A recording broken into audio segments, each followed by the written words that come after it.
ইসরায়েলের শহর তেল আবিবে নেতানিয়াহুর বিপক্ষে বিক্ষোভ করেছে দেশটির সাধারণ মানুষ। গাজায় বন্দীদের মুক্তির জন্য সরকারকে জোর প্রচেষ্টা চালানোর আহ্বান জানিয়েছেন বিক্ষোভকারীরা। ফিলিস্তিনের গাজায় যুদ্ধ করতে গিয়ে সেখানে আটকা পড়েছেন বহু ইসরায়েলি।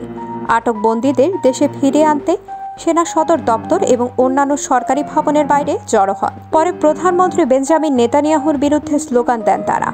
এ সময় যুদ্ধবিধ্বস্ত অঞ্চলে এখনও বন্দী হয়ে থাকা প্রায় 100 বন্দীদের ফিরিয়ে আনার জন্য ফিলিস্তিনি গ্রুপ হামাসের সঙ্গে একটি চুক্তিতে পৌঁছানোর আহ্বান জানান তারা।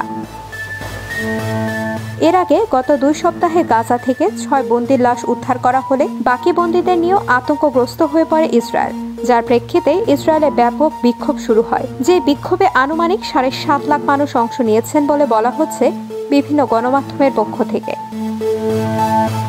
বন্দীদের দেশে ফিরিয়ে আনতে সরকারের ব্যর্থ আলোচনায় ইসরায়েলিরা হতাশ। অনেকে নেতানিয়াহুকে একটি চুক্তিতে পৌঁছাতে না পারার জন্য দোষারোপ করেছেন।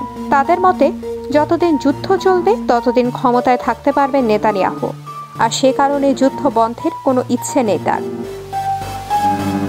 উল্লেখ্য, গাজায় ইসরায়েলের আগ্রাসনের জবাবে হামাসের নেতৃত্বাধীন যোদ্ধারা গত 7 অক্টোবর দক্ষিণ ইসরায়েলে হামলা চালিয়ে 1100 জনেরও বেশি লোককে হত্যা করেছে এবং প্রায় 250 জনকে বন্দী করেছে।